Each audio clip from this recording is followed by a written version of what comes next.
The president wants to come up to me and tell me to my face that it was a terrible tragedy and how it should never have happened, and maintain telling us how nothing is going to be done about it. I'm going to happily ask him how much money he received from the National Rifle Association.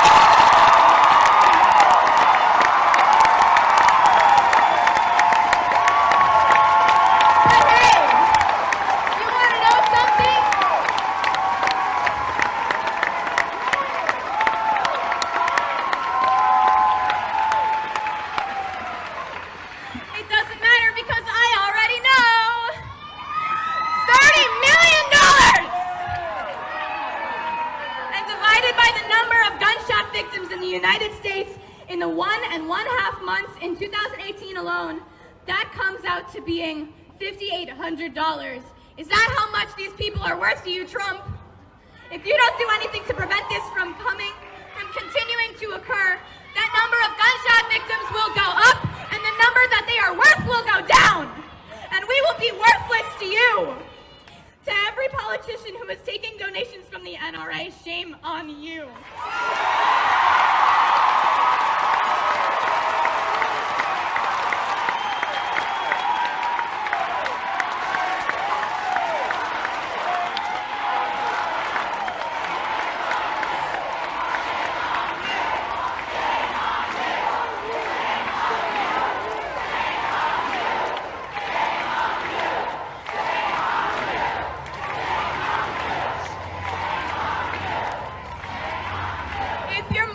Was as threatened as us,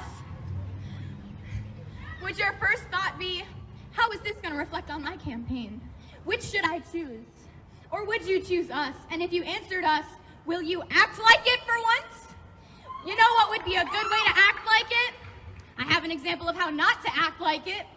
In February of 2017, 1 year ago, President Trump repealed an Obama-era regulation that would have made it easier to block the sale of firearms to people with certain mental illnesses. From the interactions that I had with the shooter before the shooting and the information that I currently know about him, I don't really know if he was mentally ill, but I wrote this before I heard what Delaney said. Delaney said that he was diagnosed. I don't need a psychologist, and I don't need to be a psychologist to know that repealing that regulation was a really dumb idea.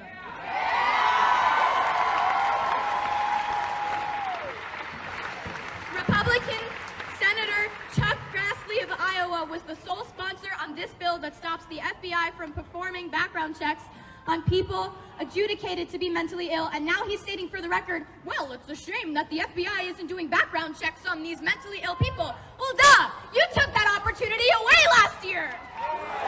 March for Our Lives has support from everybody, and at the end of the day, this isn't a red and blue thing, this isn't Democrats and Republicans, this is about everybody and how we are begging for our lives, and we are getting support, but we need to make real change here, and that's exactly what we're going to do.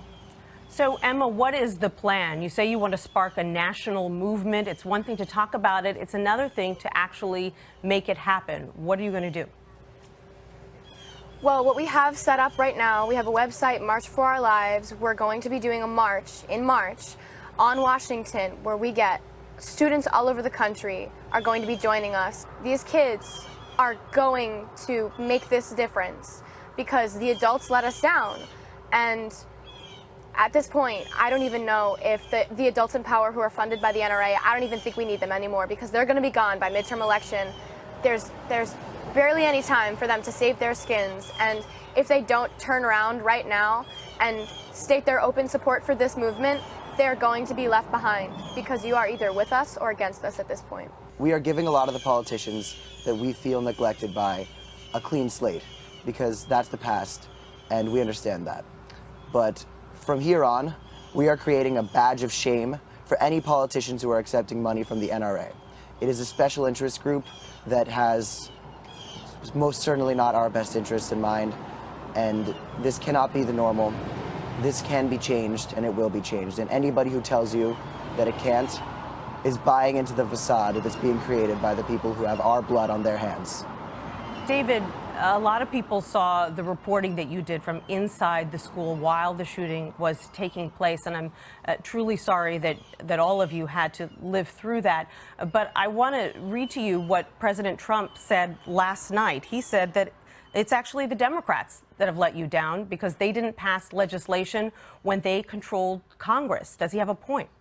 President Trump, you control the House of Representatives, you control the Senate, and you control the executive.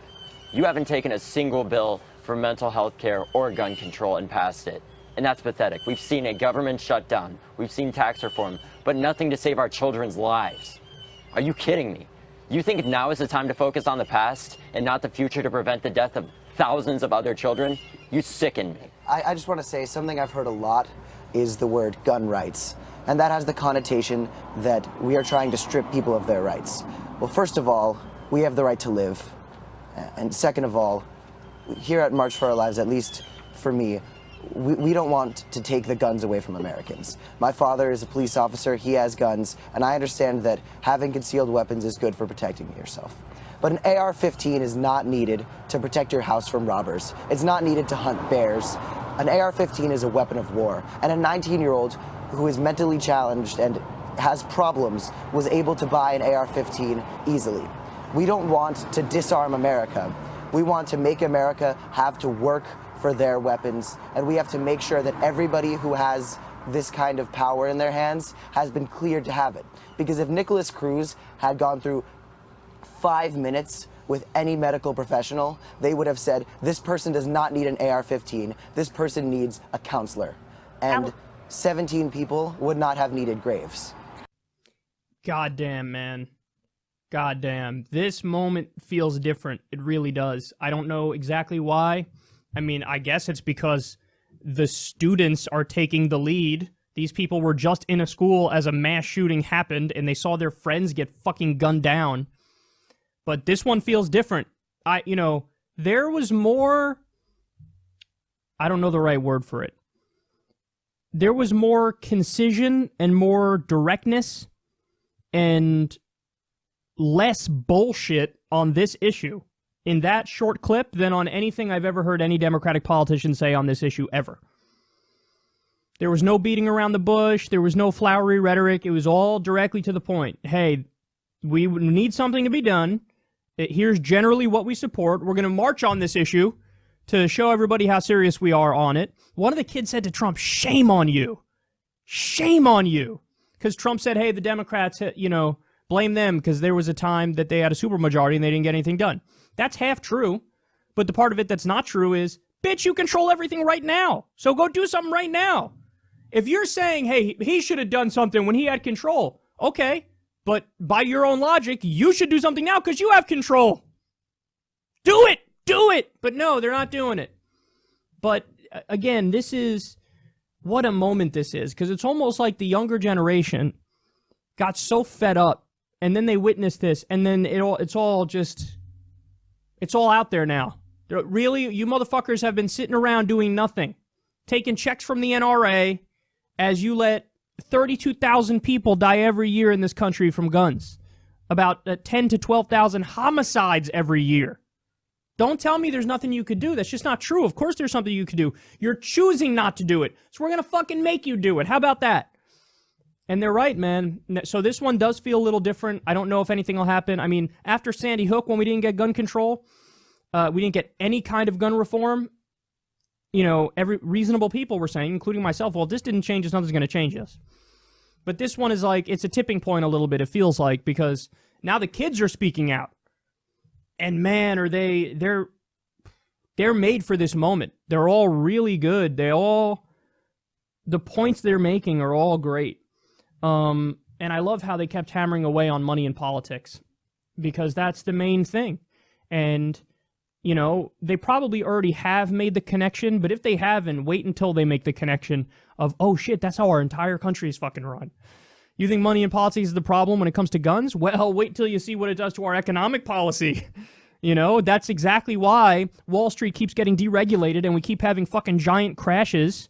And that's why wages for the working class have been stagnant since 1980. That's why unions are on the decline. That's why we don't have a living wage. That's why we don't have Medicare for all, because for-profit health insurance companies bought our politicians. So the issue of money in politics is polluting every issue in the United States of America, and that's why our government routinely has like a 14% approval rating. When you ask, hey, what do you think of Congress? It could be just after you elect them, and their approval rating's like 20%. Because our system's fucking broken, and these kids are pointing it out a hell of a lot better than any elected Democrat has pointed it out. And the final point here is, so it does feel different this time around, but there's another reason why it feels different. Not just these kids who are doing a fantastic job, but look at this. Top GOP donor, I will not write another check until candidates support assault weapons ban. So that's the only way that we'll really get action on this issue. Not just when one top Republican donor says, I'm not going to write another check until you do something on guns, but when you actually have a coalition of top Republican donors, top corporate donors, who say, no, we're not going to donate to you until you do something about this issue. And it's possible that happens. I mean, it's possible that we're faced with a scenario where all of the big money that's not aligned with guns lines up against guns. So you'll have the gun lobby versus every other lobby, and then obviously every other lobby is going to win because they have more money than the gun lobby. That's the sad reality, is that you're not really going to get change on this until you threaten the funding sources for Republican politicians. The NRA, this issue of guns is one of the rare issues where almost all the Democrats have their hands clean because they don't take NRA money. There might be a small number who do, but the over 90% of Democrats take no NRA money.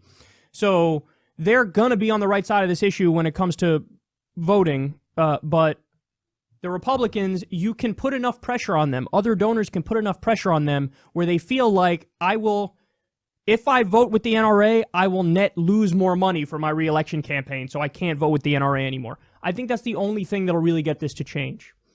But it would be nice if the Democrats had teeth, and they don't. Even when the Democrats are actually right on the issue, like on gun reform, they don't know how to fight for their position, which is the most embarrassing thing ever. And we'll get to a story on that in a second with just how clear it is that the American people want gun reform.